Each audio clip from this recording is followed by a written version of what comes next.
Bonjour, merci à tous de vous être rendus disponibles pour prendre part à notre troisième webinaire sur notre série sur l'impact de la Covid-19. Nous sommes ravis de vous accueillir tous parmi nous aujourd'hui.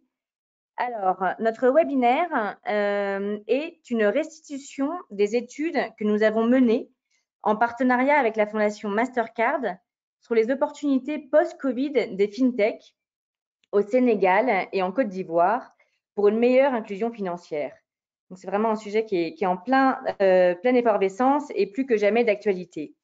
Je suis, pour ma part, Rebecca Zantir, responsable de la communication et du marketing pour l'équipe francophone de MicroSafe Consulting, MSC, et je serai en charge de modérer la présentation d'aujourd'hui et de faire le maître du temps, car je sais que sur le sujet, il y a beaucoup à dire. Alors, avant de commencer, comme nous avons l'habitude de le faire, nous allons présenter quelques points logistiques. Et un premier très important, est-ce que vous m'entendez bien? Si vous m'entendez bien, je vous invite à répondre oui dans la boîte à questions qui se situe sur la droite de votre écran. Je précise d'ailleurs que vous pourrez utiliser cette boîte pour poser vos questions tout au long du webinaire et nous y répondrons à la fin de la présentation. Pardon. Oui, oui, OK. Enfin, veuillez noter que ce webinaire est enregistré et comme d'habitude, vous pourrez retrouver l'enregistrement sur notre site internet dès demain. Alors, notre webinaire d'aujourd'hui, on est chanceux, nous fera encore une fois voyager entre plusieurs pays et plusieurs continents. Il vous sera présenté par Elisabeth Berthe, qui est notre directrice pour l'Afrique francophone, mais qui se situe actuellement aux États-Unis à Seattle. Et elle sera accompagnée de Achille Tefong, qui est manager au bureau régional de MSC en Afrique de l'Ouest et centrale et qui, lui, est actuellement au Cameroun. Et ils ont tous les deux travaillé et supervisé ces études. Alors, à leur côté, on a un joli panel. Alors, je commence. Madame Caroline Thioman de la PIP s'excuse. Elle a eu un empêchement de dernière minute et ne pourra se joindre à nous. Mais elle sera remplacée par son collaborateur Patrice Brou. Patrice, merci beaucoup à vous de la remplacer au pied levé et bienvenue. Nous accueillons aussi monsieur Claire Maspoli, qui est chargé d'affaires senior pour l'Afrique de l'Ouest chez Proparco, qui lui est basé à Dakar. Et enfin, nous retournons en Côte d'Ivoire pour accueillir monsieur Idriss Martial Monté, qui est le CEO et le cofondateur de CinetPay. Tous partageront avec nous leur perception de l'écosystème des FinTech au Sénégal et en Côte d'Ivoire, et nous les interrogerons également sur leur expérience et leur vision de l'écosystème. Alors, je vois que parmi certains d'entre vous nous connaissent déjà et ont déjà assisté à certains de nos webinaires. Donc, merci pour votre fidélité. Pour les autres, permettez-moi de vous présenter MSC en quelques mots avant de rentrer dans le vif du sujet. Excusez-moi. Alors, MSC est une société de conseil internationale qui est spécialisée en inclusion financière, économique et sociale. Notre siège pour l'Afrique francophone se situe à Dakar. Chez MSC, on est au cœur de la révolution digitale depuis ses débuts. Aujourd'hui, on travaille avec différents acteurs tels que les gouvernements, les banques, les entreprises de télécommunications, les fournisseurs de services tiers à travers l'Afrique et l'Asie, et évidemment les FinTech et les acteurs de l'écosystème tech. Notre but est d'essayer de réaliser des améliorations durables et assurer un meilleur impact.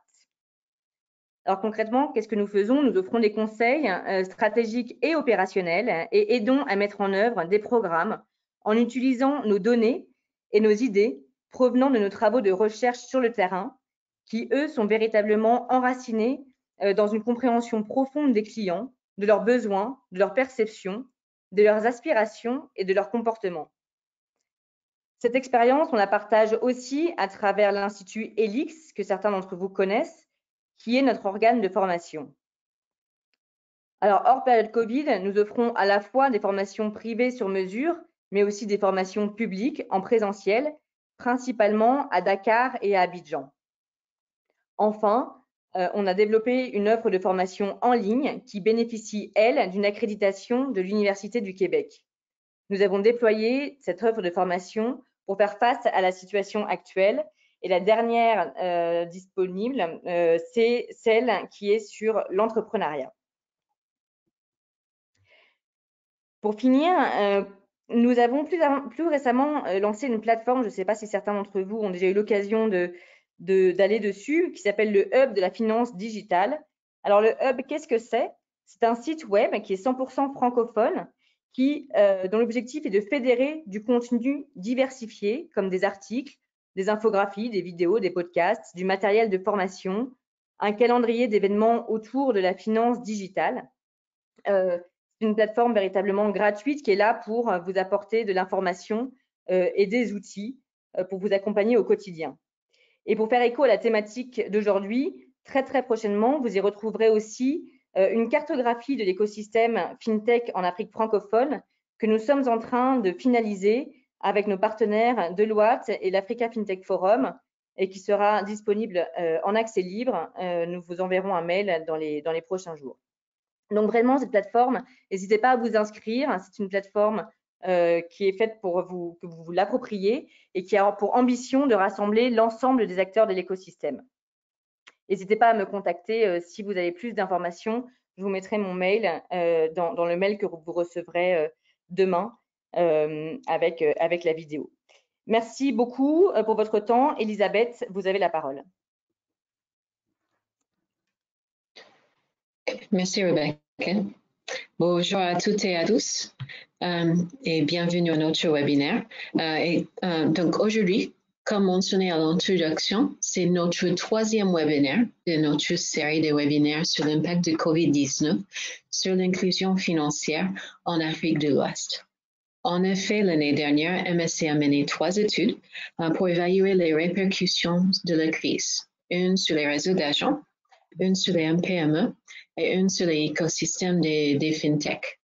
Notre webinaire aujourd'hui est donc consacré aux FinTech qui jouent un rôle important dans l'augmentation de l'inclusion financière. Le COVID-19 a conduit à une augmentation statistiquement significative de l'adoption de la FinTech, représentée par le téléchargement des applications téléphonie mobile. Financière mobile. Le passage aux services financiers numériques s'est accéléré depuis le début de la pandémie, ce qui accroît la nécessité de soutenir la croissance de l'innovation de ces FinTech. Nous évoquerons tour à tour les points suivants. Tout d'abord, les défis rencontrés par les FinTech et leurs agilités. Puis, alors l'économie continue de s'adapter, nous nous pencherons sur les services de soutien et les solutions de soutien et nos recommandations pour l'écosystème sur les innovations proposées par les FinTech et de fournir des solutions et permettre la reprise des perspectives de l'avenir. Et nous mettrons également l'accent sur les opportunités à saisir. Enfin, nous ferons part de nos recommandations pour accompagner les FinTech pour les aider à attirer les financements et soutenir l'inclusion financière. Nous laisserons ensuite la parole à nos panélistes qui partageront avec nous leurs expériences. Et pour finir, nous consacrerons 20 minutes aux questions-réponses afin d'approfondir ensemble le débat. Notre équipe a conduit une étude d'avril et à décembre dernier avec les FinTech, les sociétés technologiques, les décideurs et les investisseurs. L'étude aborde tout d'abord les mesures mises en place par le gouvernement et le BCAO, et les implications pour le secteur, les adaptations des FinTech face à la COVID-19, les contraintes et les opportunités liées à la résilience, les perspectives pour le financement et l'innovation. Ensuite, l'étude que vous retrouverez sur notre site www.lafinancedigitale.com à la fin de la semaine prochaine synthétise les principales conclusions concernant l'écosystème de soutien qui se compose des 4 piliers suivants. 1. Les recommandations pour faire avancer les écosystèmes des FinTech. 2. Les mesures pour stimuler les collaborations afin de créer de plus grands avantages pour transformer l'accès aux services financiers. 3, les mesures pour aider les fintechs à rester viables. Et 4, les mesures de soutien général. L'étude a porté sur 4 questions clés. Comment la pandémie affectait les fintechs? Quelles mesures les décideurs politiques ont-ils prises? Quelles mesures ont-elles un impact sur les fintechs? Et quels sont les sentiments des investisseurs vis-à-vis du secteur? Les résultats qui vont vous être présentés concernent 2 pays sur lesquels nous nous sommes concentrés, le Sénégal et le Côte d'Ivoire. Nous avons suivi une vingtaine de fintechs et des sociétés technologiques pendant plusieurs mois, au début de la pandémie, pendant les couvre-feux et les semi-confinements, et quelques mois après. Cette étude a visé plusieurs types de fintech. Donc, en règle générale, quand on parle de fintech, on fait référence à une startup qui utilise les technologies d'information et de communication pour repenser les services financiers et bancaires. Son but est de simplifier, de rendre plus efficace, plus accessible et surtout moins coûteux les domaines de la finance. Les fintechs que nous avons vus sont spécialisés dans les moyens de paiement, les services de produits de crédit et d'épargne, et également les assurtech. Les services financiers numériques sont plus rapides, plus efficaces et généralement moins chers que les services financiers traditionnels. Ils touchent donc de plus en plus des ménages à faible revenu et les PME. Et pendant la crise de la COVID-19, les services financiers numériques ont permis des transactions sans contact et sans espèces. Ils contribuent à faciliter le déploiement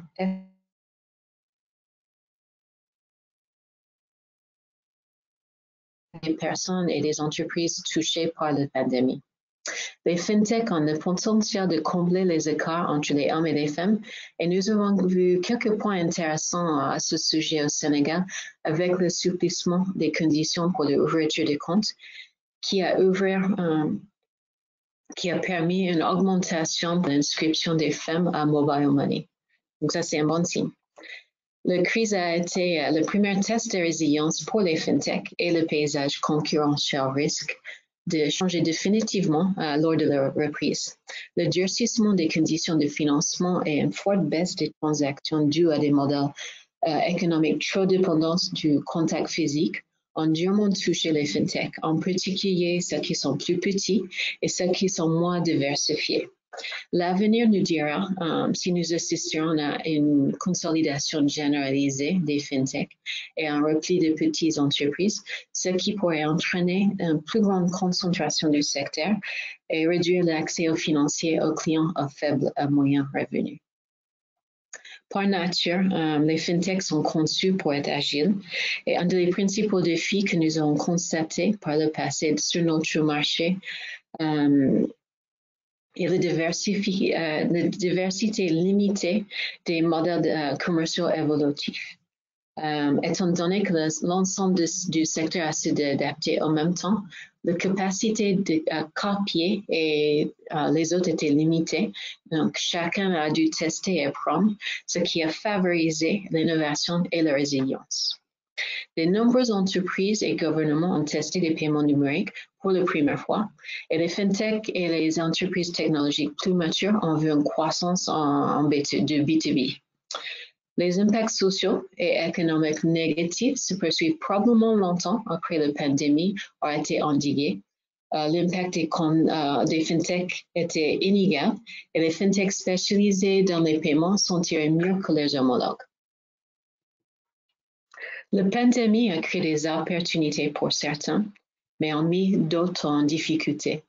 La plupart des fintechs interrogés ont trouvé des moyens pour réduire les coûts et elles ont dû assouplir les exigences de paiement en fonction du type d'entreprise. Plusieurs d'entre elles ont déclaré d'avoir des nouveaux produits et des services de valeur ajoutée, tels que les informations de services ou de conseils.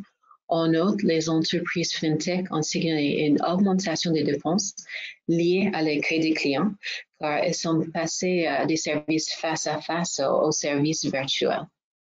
Les clients existants ont commencé à explorer d'autres services et ils ont augmenté leurs services en ligne pour savoir plus sur les services d'offres.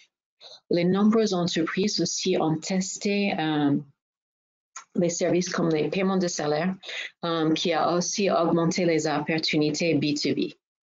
Contraints de se diversifier, les fintechs ont exploré des nouveaux partenariats, ont exploité les capacités existantes pour diversifier leurs offres. La recherche de financement est devenue plus difficile car les investisseurs ont commencé à diversifier leur portefeuille et ne peuvent pas se déplacer pour faire le due diligence. Pendant le couvre-feu d'avril à juin, le recrutement de nouveaux clients était quasi nul, à l'exception des paiements numériques. Les fintechs ont réagi en réduisant leurs coûts, en renouvelant les contrats, en réduisant les salaires, en réduisant les heures de travail, et soit externalisant ou ramenant une partie du travail en interne. Le télétravail a permis certaines dépenses, mais comme il s'agissait de nouveaux modes de travail, la productivité s'en est ressentie. Les mesures mises en place par le BCL, par exemple, la gratuité des transferts de monnaie électronique en dessous de 5 000 francs, les paiements électricité et d'eau inférieurs à 50 000 francs, les suppressions des commissions de paiement marchands des EME et des commissions des banques ont forcé les entreprises à revoir leurs plans et modifier leur stratégie, car ceci a baissé leurs revenus. Par contre, l'assouplissement des conditions d'ouverture de compte a eu un impact positif, surtout pour les gens qui ne possèdent pas des pièces d'identité. Toutefois, l'activité des commerciaux a pris après la fin de couvre-feu pour certains fintechs qui ont vu leur volume de transactions habituelles multiplié par 20 en mi-2020 et par 1000 en décembre, grâce au passage à l'intégration numérique. À la fin de 2020, la plupart des fintechs de paiement étaient sur la bonne voie pour allonger les réserves en liquidité, mais pour les fintechs d'épargne et de prêts, ils avaient une réserve plus courte.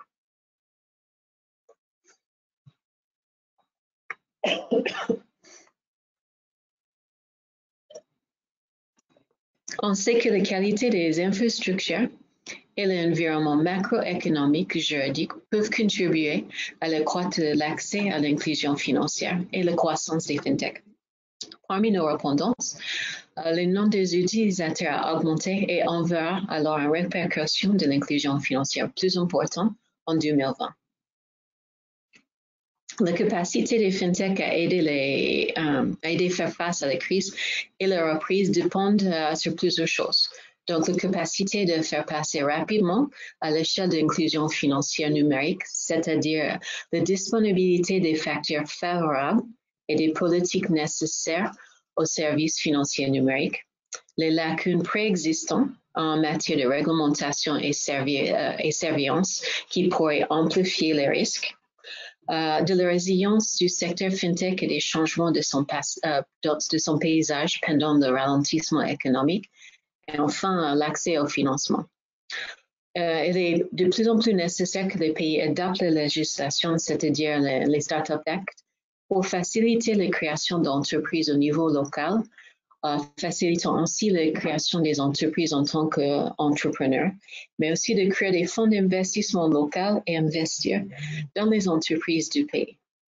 Donc, comme on sait, le Sénégal a lancé le Startup Act fin décembre 2020, mais tous les éléments ne sont pas encore en place et le Côte d'Ivoire est toujours en mode de réflexion. Le principal fait marquant de 2020 est la forte augmentation du nombre des opérations d'investissement en phase de démarrage. Les startups ont obtenu 7,5% de valeur des totales transactions en 2020 et en 2019 et en 2020, c'était 22%.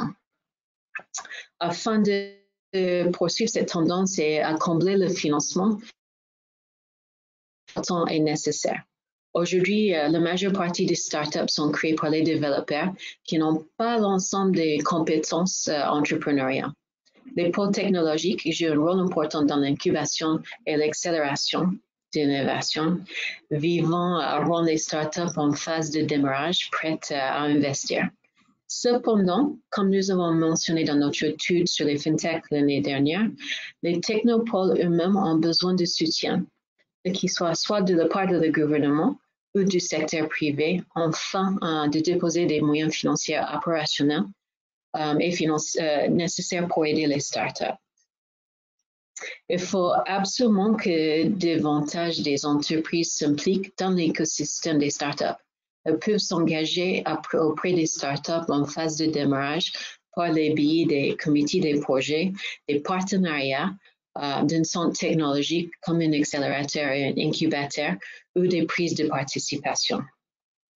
L'impact sur la croissance et la répartition des revenus dans l'ère post-COVID peut également être affecté par des changements éventuels dans le paysage des fintechs.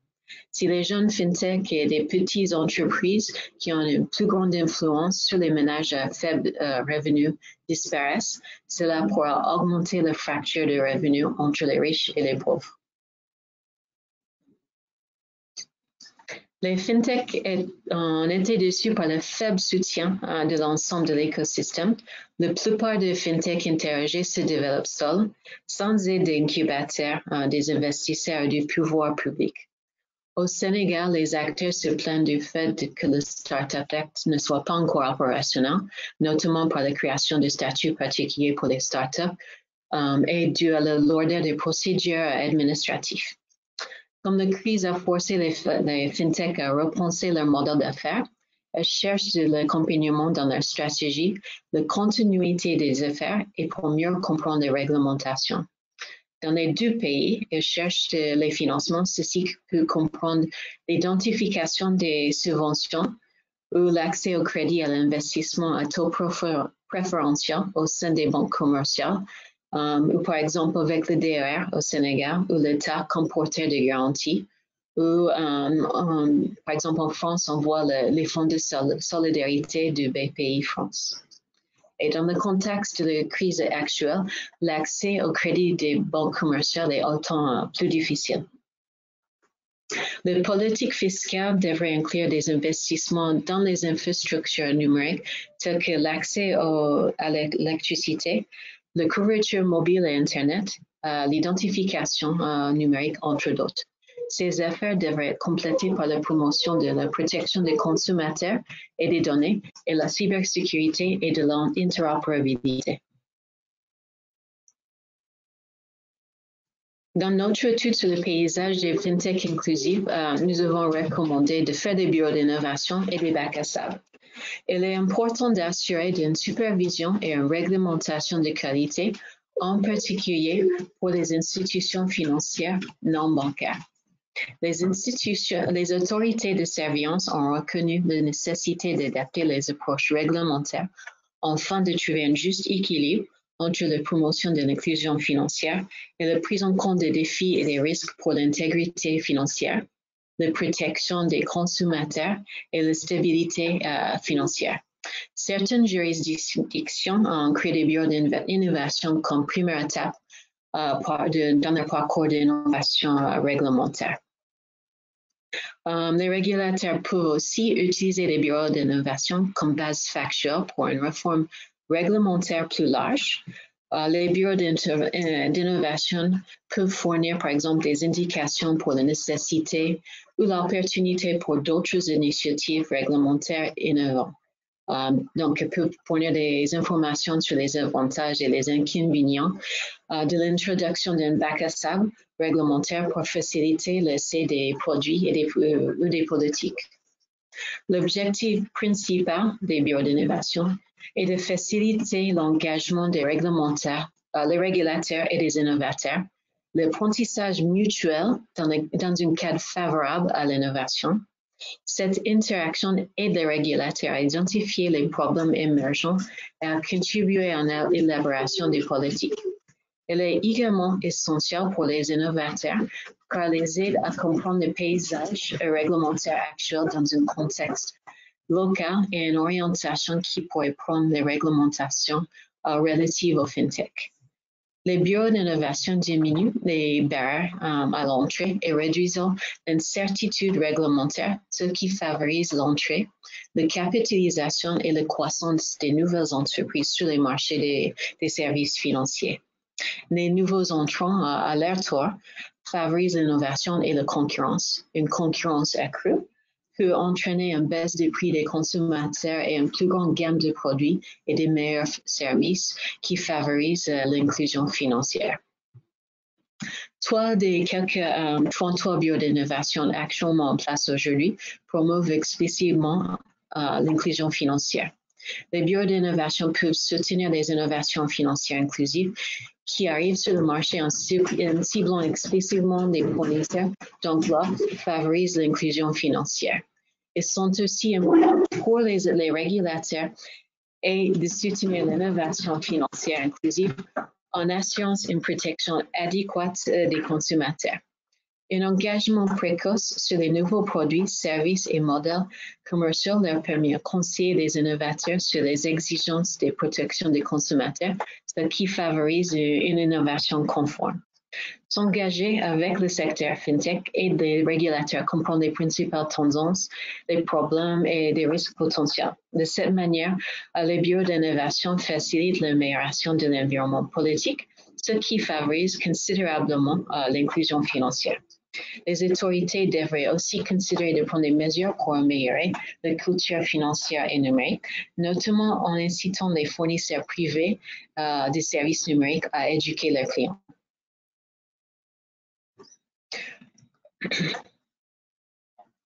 Pendant les couvre-feux, on a vu des fintechs avaient très peu de fonds pour continuer leurs activités. Et si le couvre-feu avait duré plus de temps, on aurait vu des fintechs mettre la clé sur la porte. Pour certains secteurs comme le crédit, ils ont arrêté temporairement d'offrir les crédits pour protéger leur portefeuille. Dans les tontines, on a vu une baisse des noms de clients et dans le secteur d'assurance, comme les clients ont économisé d'argent en réduisant leurs dépenses, ils ont conduit sans assurance. Alors, comment les fintechs innovent-elles pour fournir des solutions et permettre la reprise? Il y a une hausse de l'utilisation du commerce numérique, plutôt dans les villes, avec le développement des services de logistique et de livraison, qui s'est stabilisé à la fin des couvre-feux. On a vu des évolutions comme le cash in, cash out à la maison, la refonte de certains produits qui pourraient être dynamisés par la crise.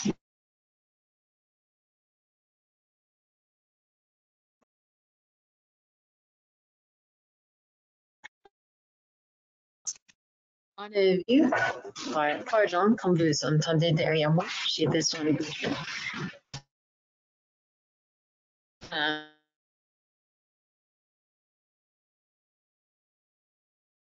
Sûr, à long terme. Donc, on a vu des pivotements à court terme,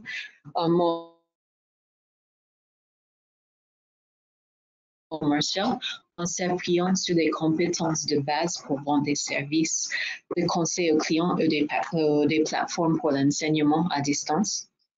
Les fintech qui est toujours un mode collaboratif, elles ont établi des nouveaux partenariats dans les services publics et privés qui sera bénéfique dans le long terme.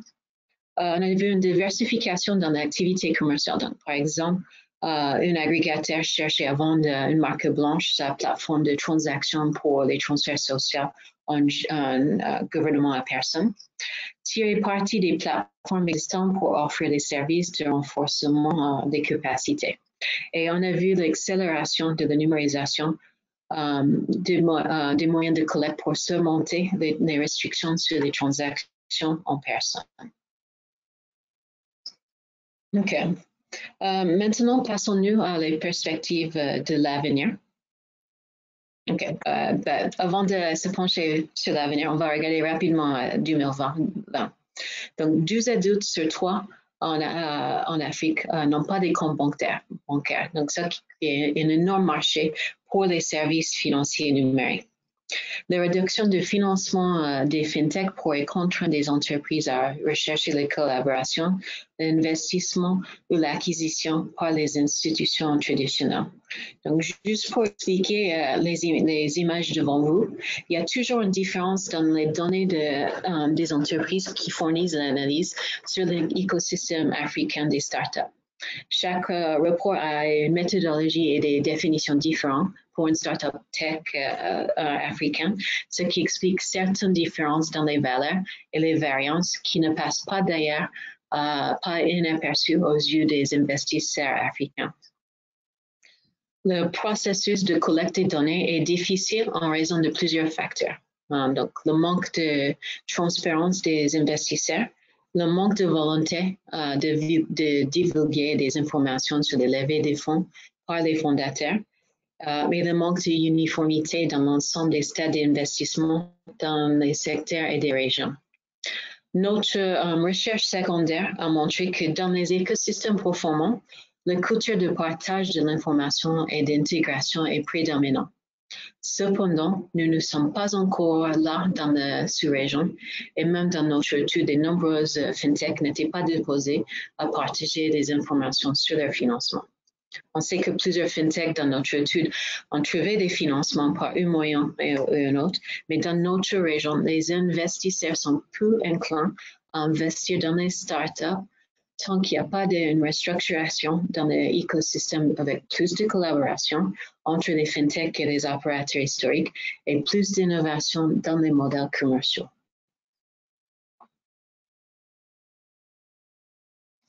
La flexibilité des modèles commerciaux et la capacité à augmenter ou diminuer les coûts deviendront essentiels pour les fintechs et détermineront les entreprises qui survivront.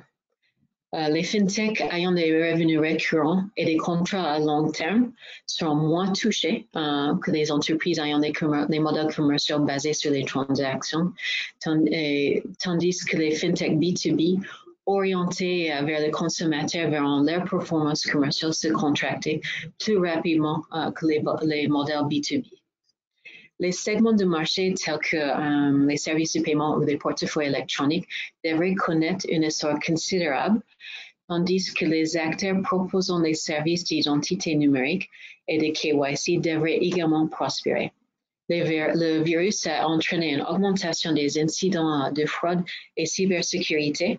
Les fraudeurs cherchent à exploiter les couvre-feux, ce qui signifie que les entreprises proposant des solutions technologiques nouvelles dans cet espace pourraient également prospérer. Les paiements numériques ont été jusqu'à présent l'instrument le plus courant de l'inclusion financière, ce qui peut attendre que ça accélère durant l'ère post-COVID. Les agrégateurs de paiement et on peut s'entendre ce qui est les agrégateurs de paiement et les entreprises similaires bénéficieront de la numérisation accrue des engagements des clients à la fois dans le segment B2C avec l'adoption croissante de monnaie électronique et dans les segments B2B et B2B2C avec un désir et un besoin accru de transformation numérique pour rester compétitif dans un monde post-pandémie. Actuellement, la numérisation des opérations est le besoin le plus critique au Sénégal. Les modèles novateurs qui combinent l'épargne et d'autres secteurs essentiels tels que l'agriculture ou l'agroalimentaire feront probablement l'objet d'investissements continus. Compte tenu de la perte des revenus des MPME, en particulier dans les zones urbaines, la demande de produits et de services d'épargne de crédit est faible. Donc, ça, c'est donc le moyen et long terme que l'investissement dans ce secteur augmentera. Donc, les fintechs qui offrent les prêts P2P sont susceptibles de voir les intérêts réduits, comme je viens de mentionner.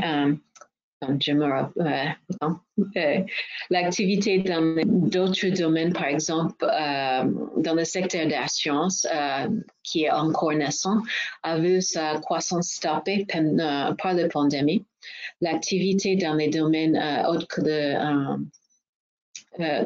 compte tenu de le faible niveau de sensibilisation des consommateurs et la réticence actuelle d'acheter des produits d'assurance numérique et de micro-assurance, c'est qu'au moyen et long terme qu'on va voir le secteur de AssureTech voir un plus grand essor. Les solutions numériques de commerce électronique étaient appelées à devenir de plus demandées que jamais et les fintechs ont la possibilité de jouer un rôle de premier plan dans la transformation des services financiers. Le COVID-19 nous a montré que de nombreuses entreprises étaient à la traîne lorsqu'il s'agissait de mettre en œuvre des solutions numériques et ce manque de préparation a laissé certaines entreprises se démener pour servir des clients pendant la crise de COVID-19. Chaque élément de paysage concurrentiel et technologie était en mutation, allant le type, la taille et les capacités des concurrents aux nouvelles applications telles que le blockchain. Les stratégies de transformation numérique doivent être adaptées aux circonstances changeantes. Les paiements numériques génèrent des données que les institutions financières peuvent utiliser pour établir les évaluations de solvabilité qui ne nécessitent pas des langues antécédents d'identité ou des garanties. Nous avons parlé de la façon dont cela peut être aider les prêts numériques dans les webinaires précédents que vous pouvez retrouver sur notre site. La capacité de suivre l'enregistrement des transactions de paiement pourrait également fournir des informations sur les secteurs qui subissent des plus fortes baisses de consommateurs pendant la crise et par conséquent permettre un approvisionnement en crédit ciblé, y compris l'aide au gouvernement, aux entreprises et aux ménages. Bien entendu, cette activité sera temporaire par la question de la gestion et la confidentialité des données des clients afin de se conformer aux réglementations nationales et régionales tout en réduisant le risque des cyberattaques. Donc, quels sont les points à retenir? Donc, pour les entrepreneurs, pour reconnaître les besoins et les intérêts spécifiques des grandes entreprises pour collaborer efficacement avec elles, de continuer à innover et développer des solutions qui correspondent aux besoins des populations et entreprises locales. Pour les grandes entreprises comme les banques et les opérateurs téléphoniques, encourager aux équipes à devenir des mentors et adapter l'innovation ouverte, faire des partenariats avec les incubateurs pour le renforcement des capacités des startups. Et vous pouvez aussi engager auprès des startups en phase de démarrage par le biais des comités des projets, des partenariats ou des prises de participation. Et soutenir le facturage pour aider les gestions de liquidité des fintechs. Pour les incubateurs, il faut s'engager avec une évaluation des besoins pour mieux comprendre les besoins à court, moyen et long terme des fintechs et s'associer avec des investisseurs publics et privés pour développer des programmes ciblés. Les associations sectorielles ont un rôle à jouer pour faciliter non seulement le dialogue entre des acteurs, des différents acteurs de l'écosystème, mais aussi pour accroître l'accès des startups fintech aux programmes et aux opportunités de renforcement des capacités. Pour le gouvernement, créer un cadre réglementaire favorable ainsi que mettre en œuvre de Startup Act qui contribue grandement à aider les startups à naviguer des marchés nationaux et régionaux. Créer un environnement propice qui favorise l'échange des idées et la collaboration entre les différents acteurs, donc les startups, les acteurs établis, les incubateurs, les opérateurs historiques, les consultants universitaires et les secteurs publics lui-même. Cela contribuera à tirer davantage des investissements privés qui font actuellement cruellement défaut. S'engager dans un dialogue plus profond et plus fréquent avec les fintechs afin de comprendre leurs difficultés ainsi que les opportunités qu'elles présentent pour accélérer l'inclusion financière, préférablement via un bureau d'innovation. Et côté infrastructure, il faut améliorer la stabilité de l'électricité et réduire les coûts de l'accès à l'Internet. Et enfin, pour les investisseurs, publics et privés doivent être prêts à parrainer cette collaboration entre les acteurs de l'écosystème. Et pour les investisseurs, gardez vos yeux sur nos pays francophones, car le changement est encore. Donc, merci m'avoir suivi jusqu'ici et je vais passer la parole à Achille pour le panel de discussion. Merci, Elisabeth, pour cette présentation. Je pense que nos chers participants ont pu apprendre de nombreuses informations. On va justement passer au panel de discussion et pour cela, je vais demander à nos chers panélistes d'ouvrir leur caméra pour qu'on puisse tous se voir et discuter sur cette question qui nous réunit. Bonjour Monsieur Patrice Brou, bonjour Monsieur Pierre Maspoli et bonjour Monsieur Idriss Monté.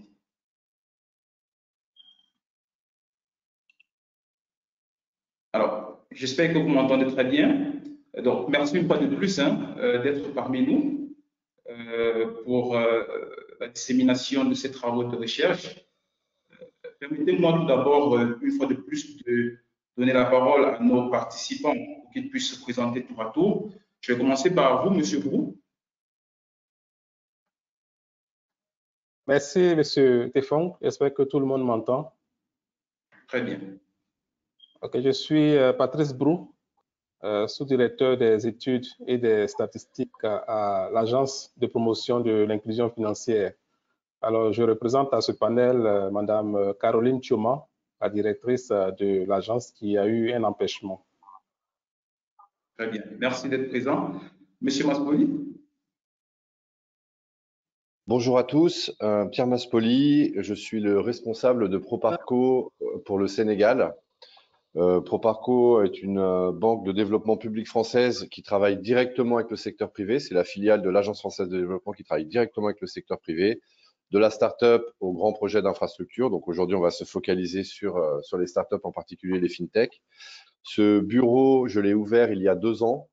J'étais déjà basé au Sénégal pour l'Agence française de développement. On a décidé d'avoir une présence locale renforcée au Sénégal. Je suis rattaché à une direction régionale qui est basée à Abidjan et qui est composée environ de 15 personnes.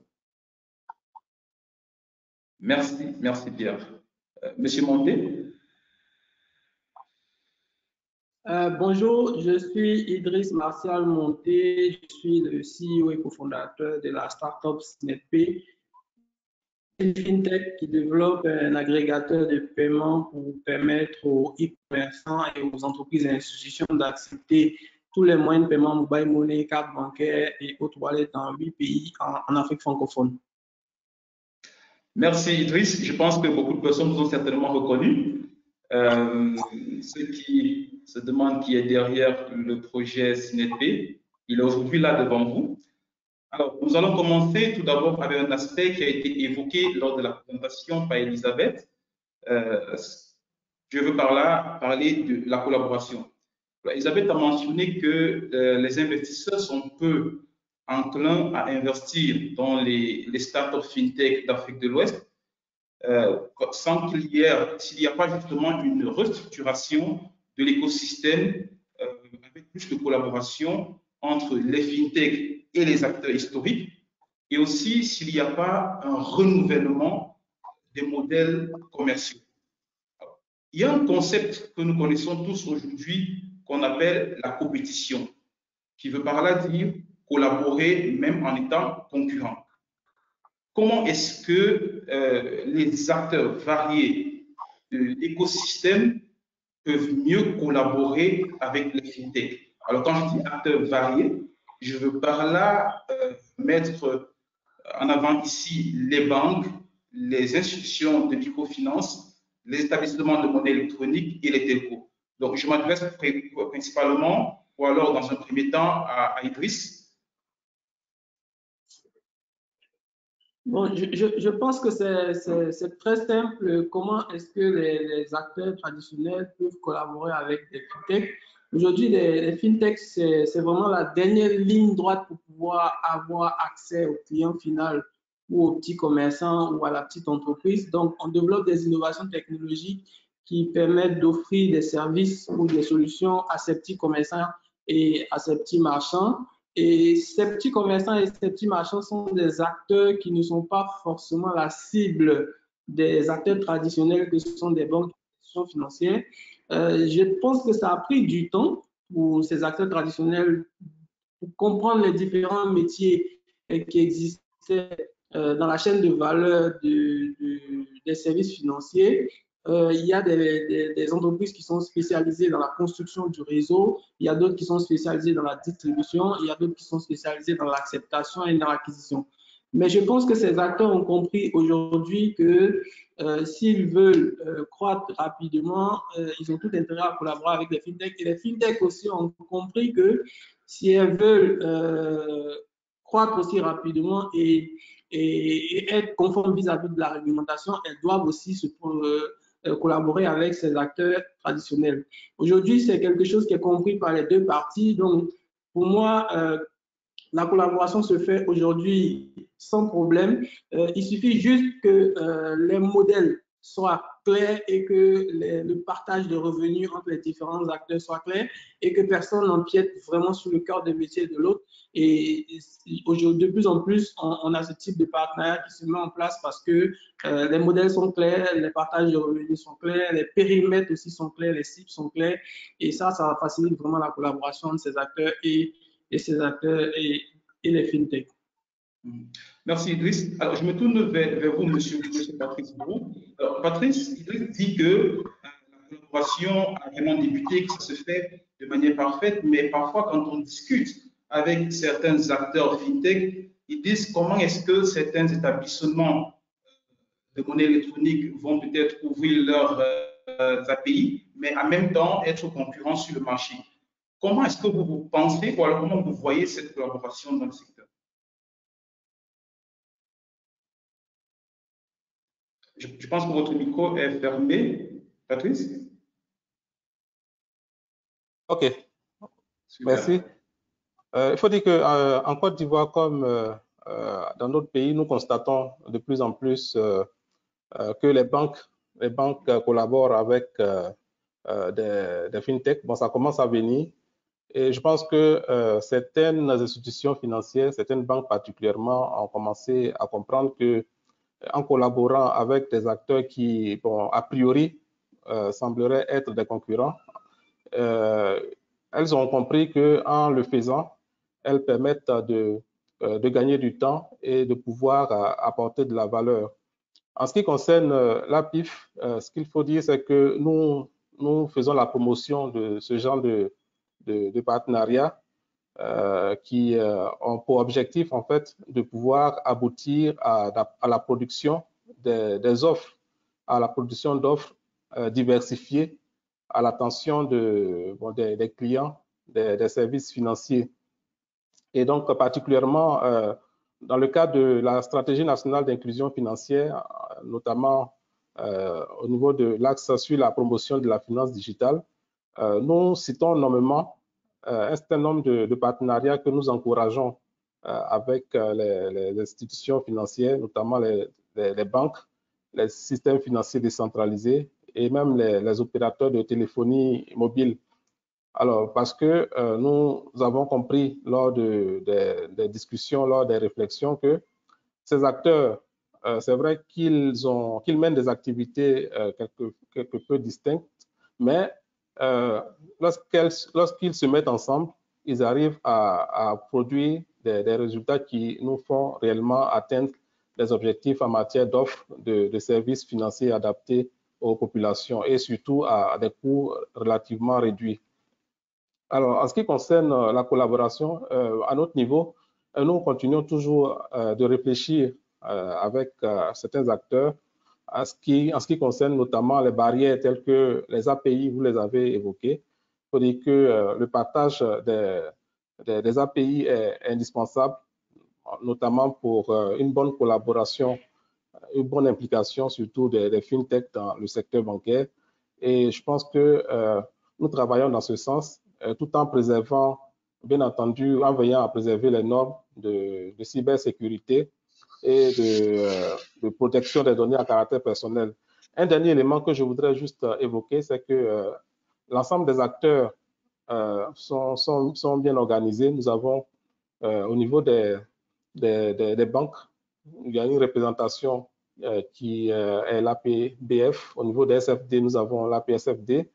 Mais il manque encore quelque chose de très important, à savoir une association des FinTech qui pourrait permettre aux acteurs FinTech de pouvoir parler d'une même voix et bien entendu se faire accompagner plus facilement par l'APIF qui travaille également à promouvoir ces acteurs et notamment à lever les barrières en ce qui concerne leur collaboration avec les autres acteurs. Donc, voici ce que je voudrais juste indiquer sur cette question. Merci Patrice. Pierre, quelque chose à rajouter? Oui, merci beaucoup. Juste quelques éléments parce que beaucoup de choses très intéressantes ont déjà été dites. Alors, on a beaucoup parlé de la coopération, de la compétition avec les acteurs traditionnels du secteur financier. Je pense qu'il faut aussi penser à de la coopération avec d'autres types d'acteurs, notamment des industriels.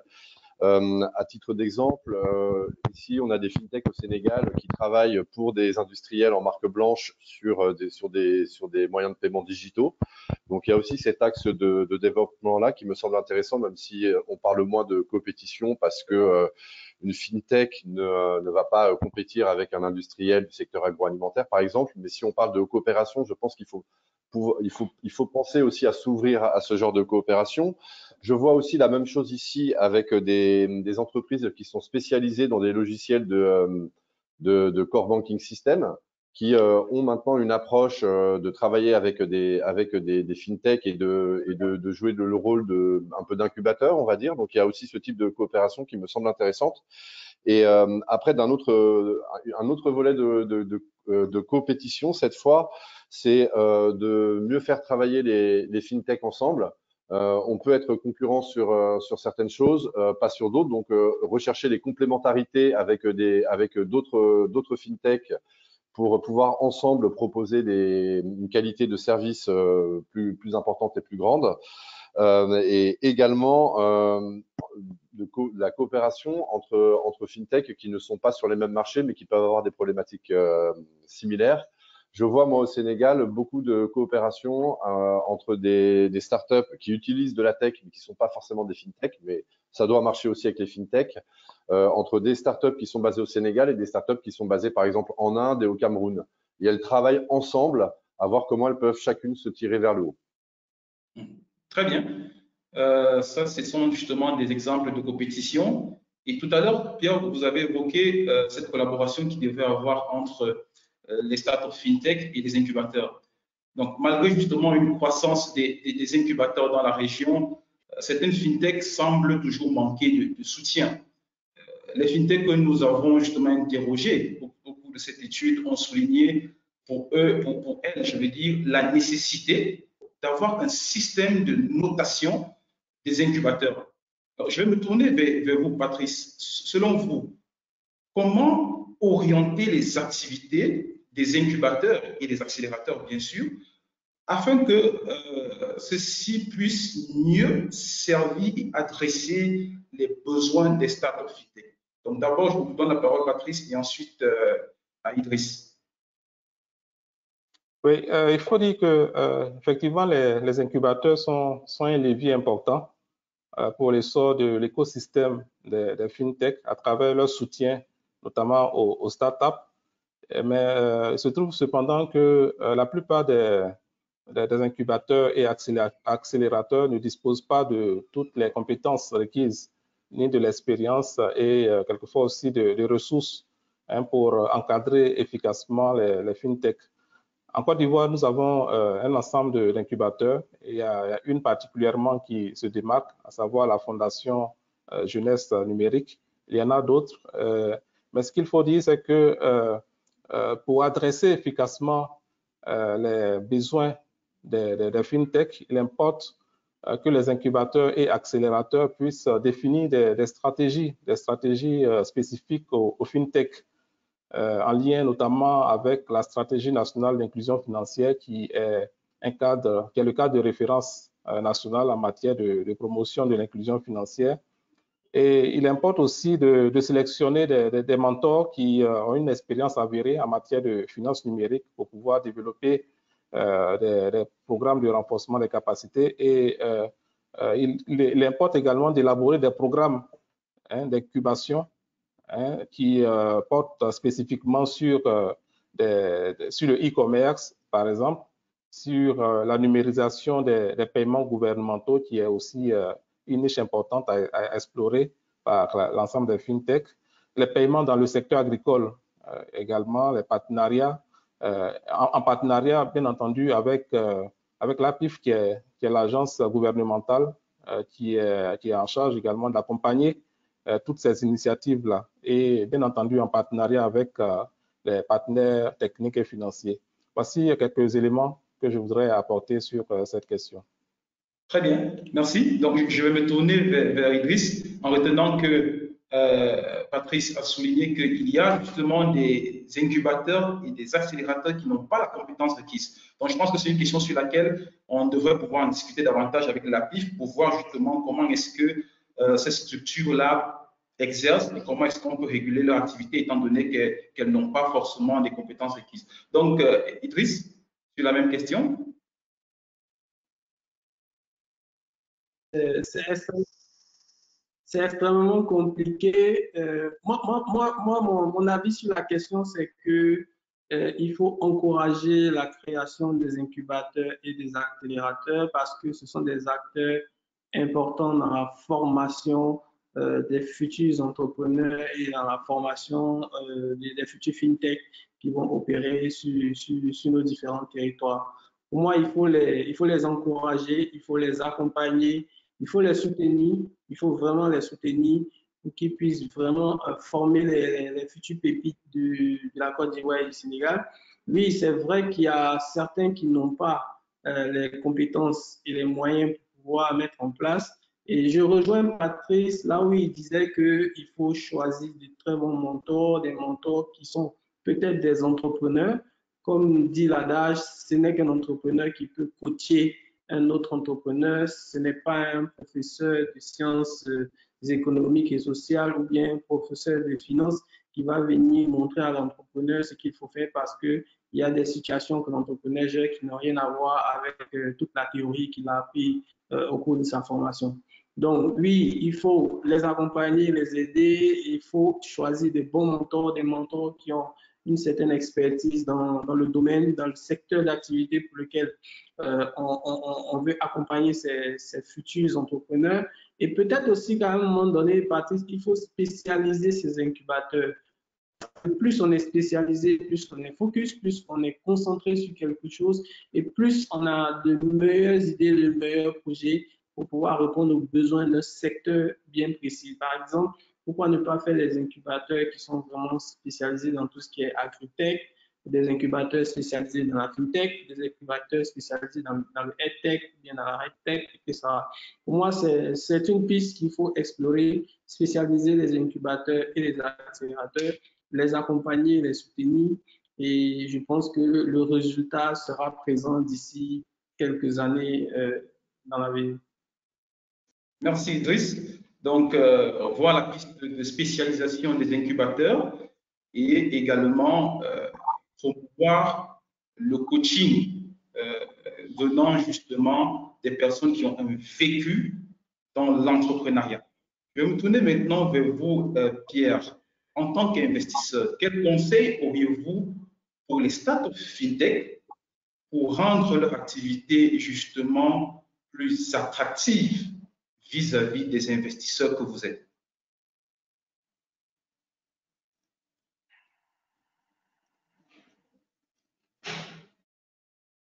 Je pense que vous êtes sur mute, Pierre.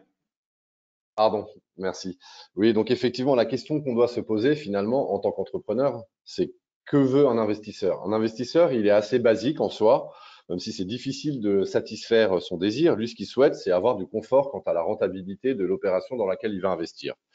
Et donc, en tant qu'entrepreneur, je pense qu'il faut vraiment être focalisé sur ce point et mettre toutes les chances de son côté pour mettre en avant tout ce qui va pouvoir donner du confort à l'investisseur ou aux investisseurs. Et je vais mentionner très rapidement 10 choses qui me semblent être importantes pour réussir sa levée de fonds. La première chose, c'est d'avoir une équipe de management qui est stable et qui est pluridisciplinaire. Donc, c'est vraiment savoir valoriser les compétences de l'équipe et savoir s'entourer de personnes compétentes chacune dans leur domaine pour pouvoir donner du confort quant au fait que la start-up a la capacité à mener à bien son projet entrepreneurial. Dans le même esprit, c'est le deuxième point, il faut que l'entreprise soit focus. Et ça, on le voit souvent, surtout dans la première phase de la vie de l'entreprise. C'est parfois un petit peu difficile d'être focus dans nos géographies, notamment parce que quand on manque de ressources, on est obligé de travailler à côté de son projet entrepreneurial ou on est obligé de faire de la prestation de services. Moi, j'ai vu des fintechs ici qui se sont transformées finalement plutôt en SS2I parce qu'elles, au lieu de développer leurs propres solutions, et pour pouvoir développer leurs propres solutions, il leur fallait des fonds. Donc, elles réalisaient des prestations, notamment pour des banques locales. Et du coup, elles n'arrivaient pas à se focuser. Et pareil, pour un investisseur, moi, j'ai la chance de participer à énormément de comités d'investissement, pas forcément pour le compte de Proparco, mais pour le compte de partenaires de Proparco dans le cadre de notre initiative Choose Africa, pour laquelle on s'appuie sur des spécialistes locaux, donc des fonds d'investissement spécialisés qui maîtrisent mieux leur métier que nous. Ça nous permet également de faire plus avec Choose Africa. Mais en participant à des comités, je me rends compte que parfois, ça manque un peu de focus. Ça, c'est le deuxième point. Le troisième point, c'est vraiment d'être en capacité de définir un modèle économique et de se différencier un peu du marché. Donc ça implique pour l'entreprise naissante de faire tout un travail d'analyse de marché, de benchmark et de bien définir son modèle économique en essayant de se différencier un petit peu de la concurrence. Au Sénégal, par exemple, sur 25 fintechs, 25 fintechs qui étaient les principaux acteurs de l'écosystème. Il y en a 17 qui sont sur les transferts de paiement. Il y en a, je crois, une seule qui est sur le sujet assurantiel. Donc, ce que je veux dire par là, c'est que c'est important vraiment de se différencier et d'avoir un modèle économique, de ne pas être la 19e ou la 20e fintech qui propose la même chose, parce que du coup, l'investisseur, lui, il va avoir du mal à voir la valeur ajoutée, la proposition de valeur, et du coup, il risque d'être moins attiré vers cette entreprise. Ça, c'était le troisième point. Le quatrième point, c'est que autant il y a quelques années, ce qui était important de mettre en avant pour un investisseur, c'était l'attraction. Donc, les startups et en particulier les fintechs avaient tendance à vouloir vendre de la croissance avant tout. Je pense qu'il faut être frugal et aujourd'hui, ce qui est important pour les investisseurs, c'est aussi de démontrer qu'il va y avoir de la rentabilité. Donc, c'est se focaliser un peu plus sur la rentabilité que sur la frugalité. C'est le quatrième point. Le cinquième point, on en a parlé, mes collègues on en parlait tout à l'heure, c'est accepter de se faire accompagner, ne pas se retrouver isolé. Je pense que pour un investisseur, c'est important de sentir que la fintech se fait accompagner. Donc ça peut passer par l'intégration d'un incubateur ou d'un accélérateur. Ça passe par du mentorat, par le fait de se mettre en réseau avec d'autres entrepreneurs. Le sixième point, c'est plus un point qui a trait à la robustesse de la solution. Et donc, c'est la nécessité d'avoir une technologie solide et bien ficelée dès le départ. C'est très compliqué, une fois qu'on a constitué les premières briques, si on est parti dans la mauvaise direction, de venir ajouter des petites briques dans son IT, en fait, dans son application. Et c'est important du coup d'avoir une technologie robuste, en particulier pour les fintechs, compte tenu de tous les sujets sensibles et de toutes les difficultés que ça peut générer si on n'a pas une technologie solide. Une fois de plus, la technologie, on peut la développer soi-même. On peut aussi faire appel à un tiers. Si on fait appel à un tiers, pour l'investisseur, ça va être important d'avoir du confort quant au fait que cette fintech-là aura la capacité à être accompagnée et suivie par son fournisseur de solutions technologiques. Le 7e point, c'est, je pense que c'est important pour un investisseur de voir qu'il y a une diversification géographique ou qu'il n'y a pas trop de concentration géographique. Donc, un des conseils que je donnerais, c'est d'essayer d'avoir une approche régionale et d'assez vite aller explorer d'autres marchés que son premier marché, tout en gardant la nécessité d'être frugal. Donc, je sais que c'est un petit peu paradoxal, mais c'est trouver un équilibre entre frugalité et déploiement régional assez rapidement. En UMOA, on reste quand même sur des marchés de taille relativement petite. Et quand on a conquis un marché, c'est plutôt assez facile d'aller répliquer ailleurs. Donc, c'est sortir du bois assez rapidement pour atteindre une taille de marché critique, en particulier dans un contexte de concurrence assez élevé. Le 8e point, c'est là, c'est vraiment lors de la levée de fonds. J'insiste vraiment dessus, c'est l'importance de la qualité du pitch, l'importance de la qualité de l'infomémo, du pitch deck et l'importance de la qualité du business plan. Ça, c'est fondamental. C'est vraiment très, très important. Il faut vraiment que les investisseurs, ils ont besoin de comprendre en 5 minutes et ils vont se faire une opinion très rapidement d'ailleurs si l'entreprise est bancable ou pas. Donc vraiment, c'est très, très important de travailler son pitch, d'avoir un pitch deck de qualité et d'avoir un BP solide. Et ça fait écho à la nécessité d'être accompagné, le point 5 que j'ai soulevé tout à l'heure. Le point numéro 9, c'est la nécessité de cibler ses investisseurs. C'est un peu compliqué pour un entrepreneur parce qu'aujourd'hui, on s'y perd un peu. On a un écosystème en Afrique de l'Ouest qui semble très dynamique, avec en même temps un niveau d'investissement qui peut paraître, qui pourrait être plus élevé, mais on peut vite se perdre et ne pas aller présenter sa fintech aux bons investisseurs. Donc, il faut vraiment identifier les bons investisseurs. Les bons investisseurs, bien sûr, ce sont les fonds, mais ce ne sont pas que les fonds, ce sont aussi des entreprises. On a parlé tout à l'heure de compétition, des entreprises qui peuvent avoir intérêt à investir dans votre fintech, et en particulier les banques. Il y a beaucoup de fintech qui ont ouvert leur capital à des banques. Le dernier point, c'est plus un message d'encouragement pour les entrepreneurs. Entreprendre, c'est difficile. Donc, il faut du courage, il faut de l'énergie et il ne faut pas baisser les bras. Pour réussir à ouvrir une ou deux portes et à faire rentrer un ou deux investisseurs à son capital, il faut être prêt à toquer à une centaine de portes. Donc, il faut vraiment cibler les bons et après, quand même avoir une base assez large et il faut croire en son projet et il faut frapper aux portes, frapper aux portes, frapper aux portes, frapper aux portes. C'est pas parce que 1, 2, 3, 4, 5 portes se ferment que la 6e ne s'ouvrira pas. Donc voilà, c'était mon dernier conseil. Le point numéro 10, c'était pour encourager les entrepreneurs que je respecte profondément à garder leur énergie et leur énergie aussi pour lever des fonds. Très bien. Merci Pierre. Je pense que l'ensemble des entrepreneurs ici connectés ont certainement pris des notes par rapport à ces 10 points. Moi, je vais revenir peut-être sur le premier point qui était avoir une équipe de management stable et pluridisciplinaire. En me tournant vers Idriss, nous, on a constaté lors de nos études que avec moins de 20% de femmes fondatrices ou alors cofondatrices au sein de cette catégorie d'entreprises.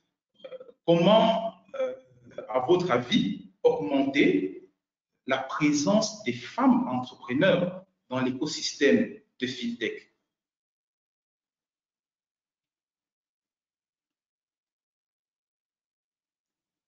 Idriss, la question est pour vous.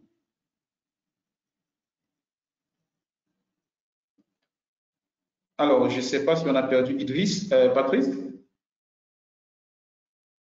Oui, oui, je pense que son micro est à nouveau activé.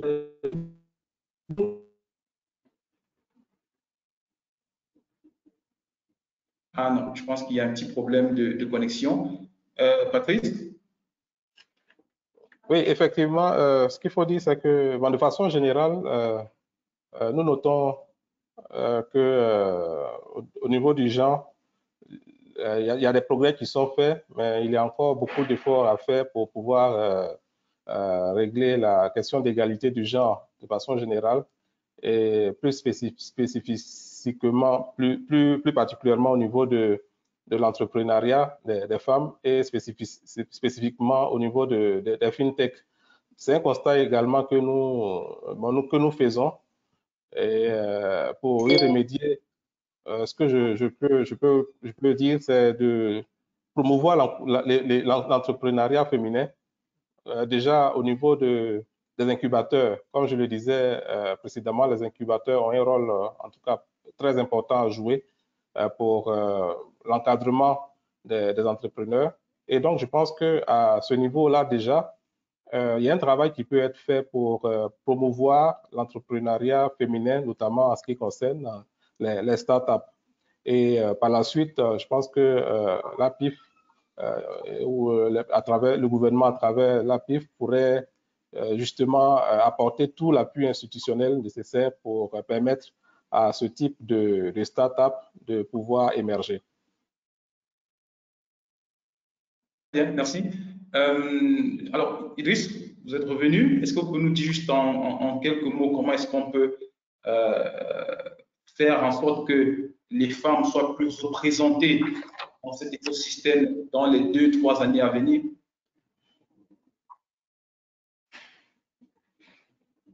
Bon, chez CNP, on a mis en place une politique du genre à compétence égale, on choisit la femme.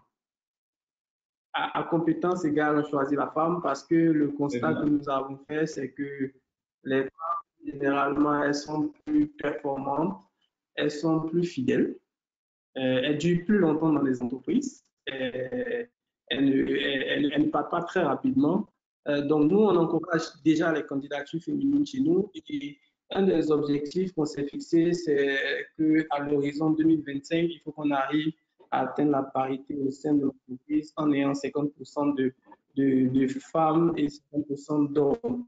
Nous, dans notre équipe managériale, il y a déjà 2 femmes. En termes de country manager, nous avons 3 à 4 femmes qui sont des managers des pays qui gèrent les différentes filiales de CNP. On encourage vraiment des candidatures féminines. On a une politique du genre. À candidature égale, on choisirait la femme. Et maintenant, comment encourager les femmes à plus d'entrepreneurs? Je pense que les femmes sont des entrepreneurs dans l'âme. C'est-à-dire, par défaut, les femmes sont des entrepreneurs parce qu'elles sont multitâches, elles ont la capacité de faire plusieurs choses en même temps et au même moment. Elles sont capables de faire des choses que les hommes même ne sont pas capables de faire, porter un enfant au dos, cuisiner, ranger le lit et repasser des vêtements et tout. Je pense qu'elles sont des... Et je rejoins Patrice, c'est vraiment encourager les femmes à soumissionner et à intégrer les incubateurs parce que si on a plus d'entrepreneurs femmes, je pense que l'écosystème va bouger beaucoup plus vite que maintenant.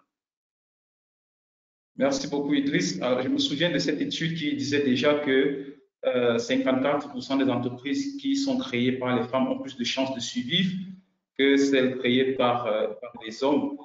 Donc, je vais peut-être aller rapidement parce qu'il faudrait qu'on puisse répondre aux questions de nos participants. Et je vais me tourner vers vous, Patrice. On a appris que l'APIF entend justement se lancer dans un important projet qui est la création d'un bureau d'innovation. Est-ce que vous pouvez nous dire juste en 1 minute quelques mots là-dessus? Oui, oui, là-dessus, il faut dire que la FinTech est une priorité pour le gouvernement dans le cadre de la stratégie nationale d'inclusion financière. Et à cet égard, il y a plusieurs actions qui sont prévues cette année en faveur des FinTech, notamment la création d'un bureau d'innovation. Alors, ce qu'il faut dire à ce niveau, c'est que nous avons plusieurs acteurs qui ont des solutions innovantes et qui aujourd'hui ont besoin de pouvoir être guidés dans le déploiement de leurs solutions. Et il y a également la question réglementaire à laquelle ces acteurs sont confrontés régulièrement. Et aujourd'hui, il y a besoin d'un interlocuteur pour pouvoir non seulement écouter ces acteurs qui ont des solutions assez intéressantes, en faveur notamment de la promotion de l'inclusion financière. Et donc, le bureau d'innovation vient en fait pour régler en fait une question, une préoccupation des acteurs, mais en même temps vient résoudre la question de l'inclusion financière à travers le déploiement de ces solutions-là. Et donc, c'est un cadre formel que nous comptons mettre en place pour pouvoir orienter ces acteurs, orienter les fintech particulièrement et principalement aussi les startups qui ont besoin d'être appuyées, notamment celles qui travaillent dans le volet finance. Et donc, nous comptons mettre en place ce bureau d'innovation pour pouvoir les accompagner à pouvoir non seulement déployer leurs solutions, mais il y a un volet important que nous sommes en train de préparer, à savoir le volet financement. Il faut dire que les questions de financement sont des questions cruciales pour les fintech en général et les startups en particulier. Et donc, nous sommes en train de réfléchir à mettre en place un mécanisme de financement de ces fintechs-là, notamment celles qui auront des solutions, en tout cas, qui auront des solutions qui seraient jugées assez pertinentes pour l'atteinte des objectifs de l'inclusion financière.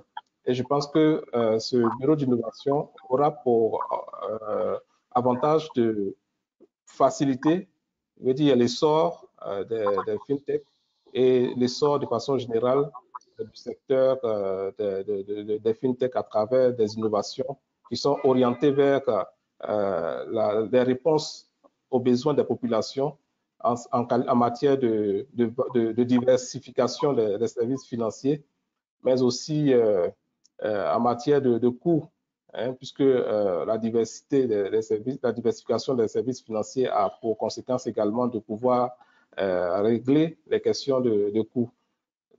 Et donc, pour résumer, je pense que le bureau d'innovation est une réponse au contexte actuel, une réponse à l'environnement, à l'écosystème des fintech et une réponse également à l'État qui met en avant des acteurs fintech pour pouvoir atteindre les objectifs de promotion de l'inclusion financière, notamment pour les populations qui n'ont pas accès aux services financiers classiques, celles qui sont par exemple dans les zones rurales. Mais cela va se faire avec les acteurs. Cela va se faire dans un cadre collaboratif. Nous ne serons pas dans un labo pour réfléchir à tout cela. Nous aurons besoin de réunir en tout cas l'ensemble des acteurs de l'écosystème. Et à ce niveau, nous comptons bientôt rencontrer les fintech pour pouvoir discuter des questions fondamentales qui concernent leur secteur et notamment les enjeux de ce bureau d'innovation. Donc, succinctement, voici quelques points que je voudrais souligner sur ce projet que l'APIF est en train de préparer en faveur du secteur des fintech. Merci Patrice. Projet vraiment encourageant. Nous souhaitons bon courage à l'Agence pour la promotion de l'inclusion financière dans ce projet-là. Alors, merci à tous d'avoir répondu à ces quelques questions. Je pense que sans plus tarder, nous allons passer à la séance de questions-réponses de la part du public. Et pour cela, nous allons passer la parole à Rebecca. Rebecca. Oui, merci Achille. Merci à vous tous pour ce webinaire, encore une fois, très instructif sur une thématique dynamique, passionnante et ô combien d'actualité. Alors, beaucoup de choses ont été dites sur ce secteur qui est en constante évolution. Et vraiment, on a hâte de découvrir les prochaines évolutions et innovations. Alors, vos interventions ont encore une fois suscité pas mal de questions. Et encore une fois, nous courons un petit peu après le temps.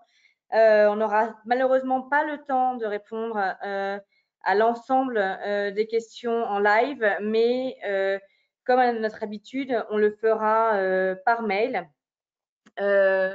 Donc, on va en prendre quelques-unes dans le temps qu'il nous reste. Alors, je voudrais commencer. Première question pour Idriss. Alors, Idriss, pour la FinTech, la mise en œuvre d'une solution requiert le plus souvent la mise à disposition des API par les structures bancaires, de télécommunications, etc. Comment expliquez-vous toutes les difficultés rencontrées par les porteurs de projets, que ce soit en Côte d'Ivoire ou au Sénégal, pour accueillir ces API? Est-ce que vous voulez commencer à répondre? Je pense que la plus grosse difficulté pour l'obtention de ces API au départ, c'était l'incompréhension de leur usage par les opérateurs de téléphonie mobile et les banques.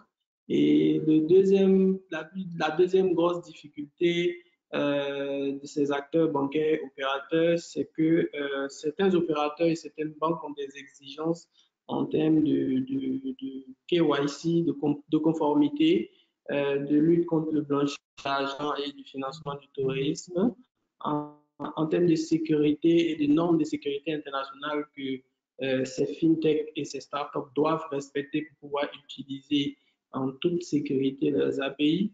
Et je pense que ce sont ces incompréhensions-là qui créent cette lenteur-là dans l'obtention des API. Mais beaucoup d'acteurs se sont améliorés. On a des acteurs aujourd'hui sur le continent où on a la possibilité d'obtenir dans un délai très, très, très court les API. Mais pour ça, il faut comprendre les attentes et les exigences de ces opérateurs et de ces institutions bancaires, leur fournir toutes les garanties nécessaires et la transparence pour qu'ils soient suffisamment à l'aise pour pouvoir donner le plus rapidement les API. Je pense que c'est la démarche à suivre. Si vous voulez obtenir les API des banques, des opérateurs, il faut dire exactement ce que vous voulez faire avec, comment vous comptez le faire et comment est-ce que c'est sécurisé et c'est transparent ce que vous faites et il n'y a rien qui est caché. Donc, il faut être suffisamment à l'aise pour qu'il soit tranquille pour vous donner ces API. Donc, je pense qu'au début, les banques et les opérateurs ne comprenaient pas, mais aujourd'hui, de plus en plus, le message est passé, c'est beaucoup plus de la collaboration. Ils sont à la recherche de ces fintechs pour pouvoir distribuer les API parce que les fintechs, c'est aussi un relais de redistribution de leurs services financiers et ça leur permet de générer du revenu. Merci Idriss. Est-ce que Patrice ou Pierre, vous voulez ajouter quelque chose, un conseil, un point de vue?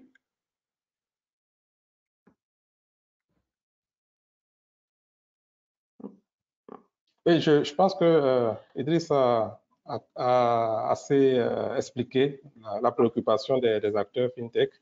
Et c'est justement ce que j'évoquais précédemment, à savoir que la question du partage des données, la question de l'API est une question cruciale pour faciliter la coopération entre les banques et les FinTech. Et je pense que c'est une contrainte qui est progressivement en train d'être levée lorsqu'on regarde l'évolution de l'écosystème. Merci. Alors, pour ne pas perdre trop de temps, pour être le maître du temps, je passe à la question suivante, qui s'adresse à Pierre. Bon, Pierre, si vous pouvez prendre cette question. Comment les fintechs, dans un monde post-Covid, pourraient-elles se relever pour avoir un impact significatif dans le monde des paiements? Donc, le paiement est maître mot. Alors, je ne sais pas si c'est une question qui m'a pas mal taraudé lorsque j'ai préparé l'intervention. Je me demandais vraiment, bon, c'est l'objet du webinaire, hein, mais est-ce que les fintechs se sont cassés la figure avec le Covid? Ou est-ce qu'elles n'ont pas plutôt tiré leur épingle du jeu? C'est tout l'objet de l'étude que vous avez faite et sur laquelle vous nous avez apporté des éléments d'éclairage. Et je pense pas il y a eu des gagnants et il y a eu des perdants. Il y a peut-être eu aussi un petit peu de sélection naturelle qui s'est faite. Mais je pense pas que les fintechs se soient retrouvés à genoux du fait de la crise Covid. De mon point de vue, elles ont plutôt démontré la pertinence des solutions qu'elles proposaient, solutions qui se sont montrées particulièrement attractives en période Covid parce qu'il n'y avait pas d'alternative. Si on peut pas sortir de chez soi pour payer avec du cash, on n'a pas d'autre choix que d'utiliser une solution numérique, par exemple. Et donc, ces fintechs-là, elles ont démontré la pertinence de leur offre. Et je pense qu'à partir du moment où on prend cette habitude, c'est une habitude après qui perdure, quelle que soit l'évolution de la situation sanitaire, on va dire, mais pas uniquement sanitaire. Et j'en suis le premier exemple parce que je me permets d'intervenir aujourd'hui. Et moi, je suis, à titre personnel, je suis un très mauvais utilisateur de tous ces outils-là. Je pense que je suis la seule personne qui habite depuis plus de 3 ans en Afrique de l'Ouest qui n'a pas son propre compte Orange Money ou autre, ou consort.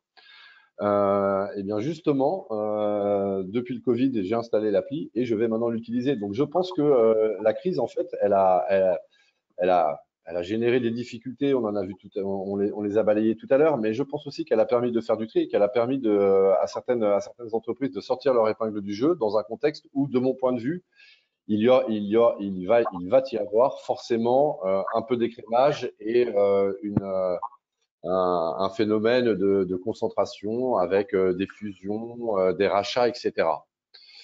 Donc en substance, on va dire que le Covid a, de mon point de vue, été plus l'occasion de démontrer la pertinence de l'offre de certaines entreprises que le fait de les mettre à genoux. Et ce que je pense, c'est qu'une fois qu'un usage rentre dans ses habitudes, on n'en sort plus, puisque on voit bien que les solutions proposées aujourd'hui par les fintechs permettent à leurs utilisateurs de gagner du temps, de gagner de l'argent, de bénéficier d'une qualité de service qui est meilleure que ce qui était proposé par les acteurs traditionnels, ou mieux que ce qui n'était absolument pas proposé.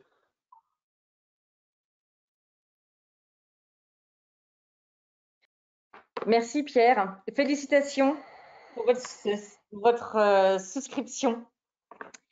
Idriss, est-ce que selon vous, alors peut-être quelque chose à ajouter là-dessus, plutôt à terre ou plutôt florissante, enfin pas florissante, mais développée? Est-ce que vous voulez rajouter un petit mot à terre? Bon, je pense déjà en tant qu'entreprise, tout le monde a été affecté par la crise, que ce soit FinTech par FinTech ou bien EdTech par EdTech.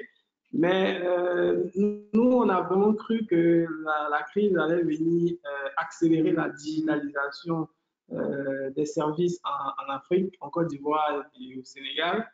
On a vu des réflexions lancées pendant le confinement.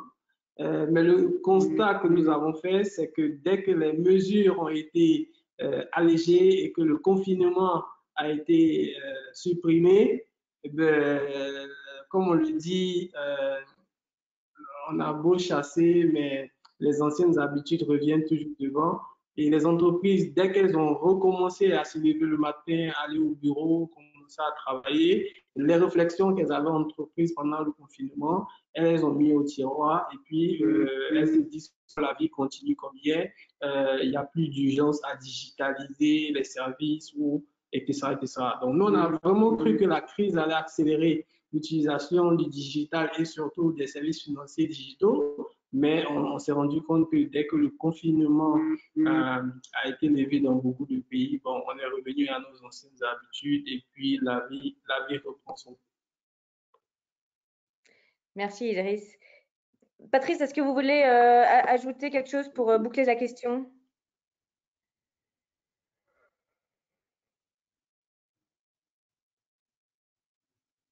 Excusez-moi, mon micro était coupé. Ce que je peux dire, c'est... bon, je pense que l'essentiel a été dit. Hein. Tout ce que je peux ajouter, c'est que la COVID est une crise, certes, mais finalement, elle se présente comme aussi une opportunité. Elle présente des opportunités que nous devons, en tout cas pour les entreprises, chercher à saisir. Et ça demandera en fait que les uns et les autres puissent avoir assez d'imagination pour surtout connaître les besoins des populations, chercher à connaître les réels besoins des populations et en y apportant une réponse, je pense que ça peut booster leurs activités dans cette période de Covid et même, je dirais, dans la période post-Covid. Merci, Patrice. Ne coupez pas votre micro tout de suite, car la question suivante, j'aimerais que vous y répondiez.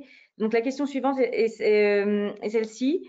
Quels sont les facteurs qui ont influencé la décision du gouvernement ivoirien de s'associer aux acteurs FinTech pour distribuer les filets sociaux de la Covid?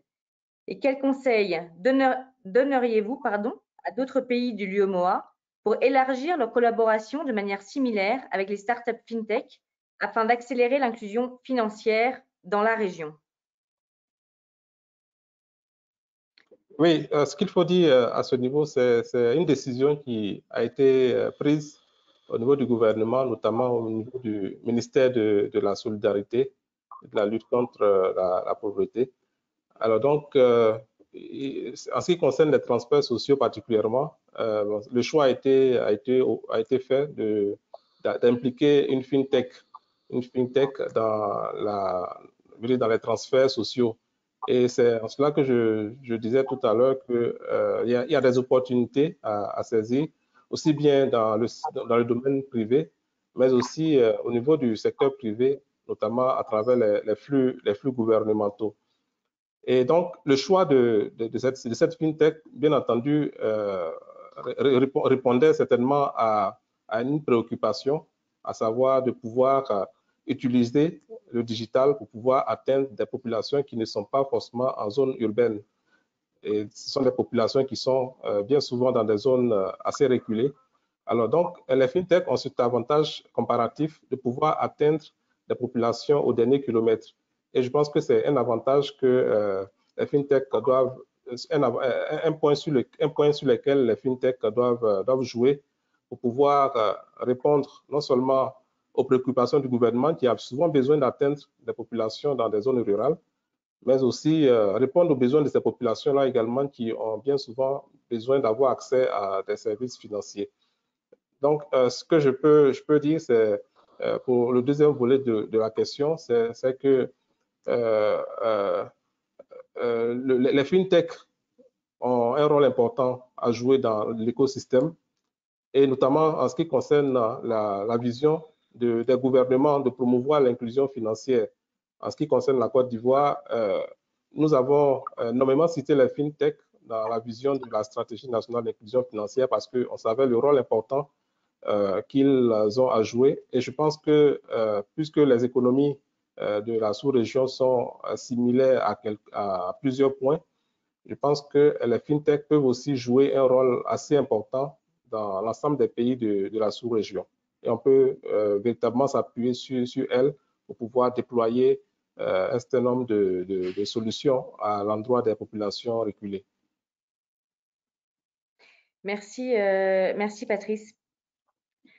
Justement, en parlant de ces populations-là, il y a une question pour Idriss d'un participant qui aimerait savoir comment les startups font face à l'expérience utilisateur, surtout pour les personnes analphabètes dans les zones reculées qui ne savent pas lire et écrire en français.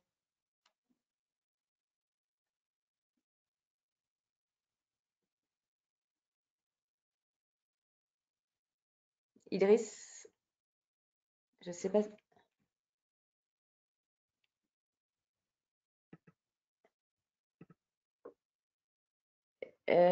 On a perdu Idriss.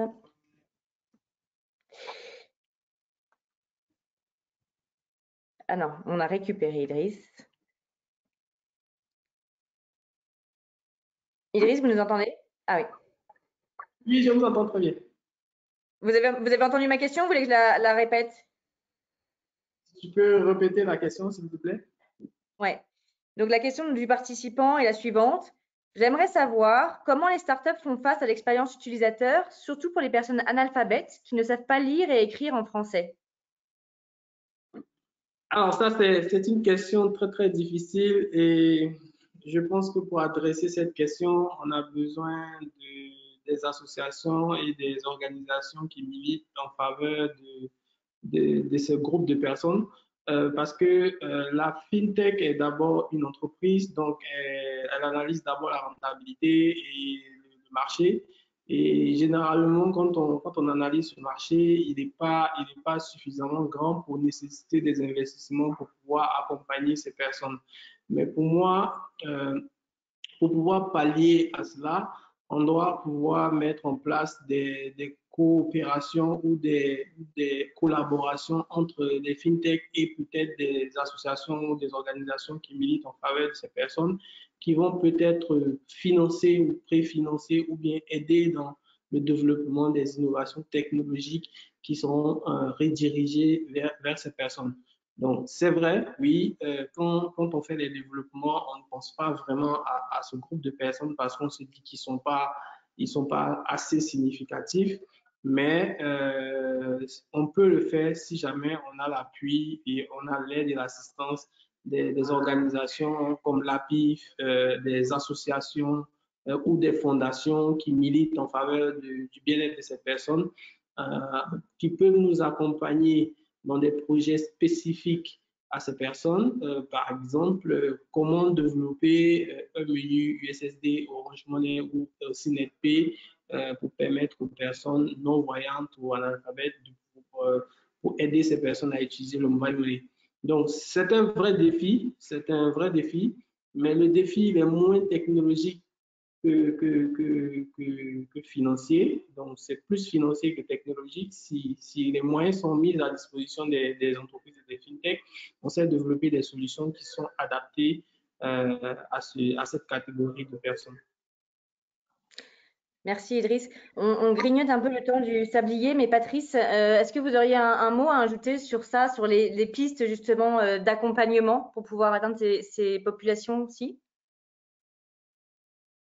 Oui, ce que je peux ajouter, c'est que au niveau de la stratégie nationale d'inclusion financière, il y a un volet qui porte sur l'éducation financière et un programme d'éducation financière qui vise à donner une culture financière aux populations, non seulement celles qui sont alphabétisées, mais particulièrement celles qui ne sont pas alphabétisées.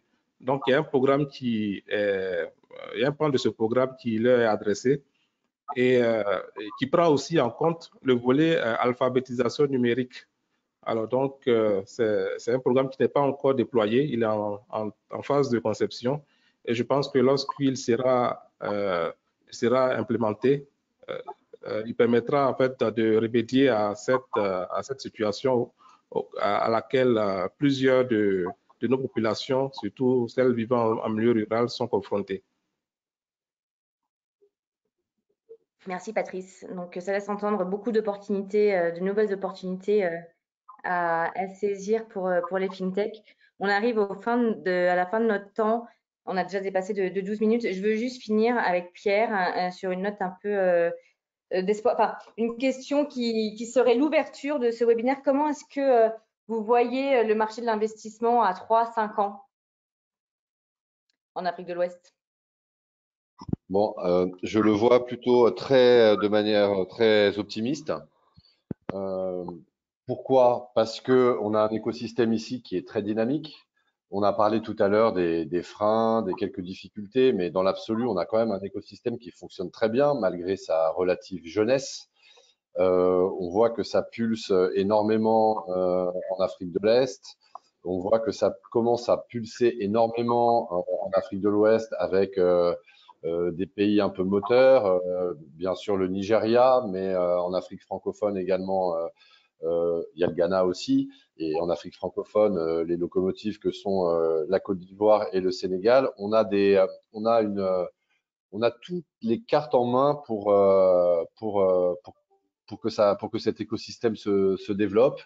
On a des entrepreneurs très talentueux, créatifs, compétents, qui sont capables de développer avec peu de moyens des choses formidables. On a un cadre réglementaire qui est en train de se mettre en place, ce qui me semble être un bon point. Pourquoi? Parce qu'il y a un cadre réglementaire non spécifique aux startups aujourd'hui qui n'est pas aussi favorable que dans d'autres pays. Donc, il faut un cadre réglementaire spécifique aux startups et il est en train de se mettre en place, notamment au Sénégal. On a parlé tout à l'heure des incubateurs et des accélérateurs. Alors, on a émis quelques critiques, Mais je pense qu'avec le temps, cet écosystème va se renforcer, va s'améliorer, puisqu'il va y avoir de plus en plus de concurrence. Donc, une fois de plus, les mauvais incubateurs, excusez-moi d'être aussi franc, vont disparaître. Il y en a d'autres qui vont arriver. Comme il y a plus de monde, on va arriver vers une spécialisation de ces incubateurs, point qu'on a abordé tout à l'heure. On a des investisseurs qui s'intéressent énormément au marché de l'Afrique de l'Ouest, enfin à l'Afrique et à l'Afrique de l'Ouest, qui sont aujourd'hui sur des marchés un peu saturés et qui cherchent des relais de croissance. Donc ils vont venir investir en Afrique. On a une communauté des bailleurs de fonds internationaux qui sont aussi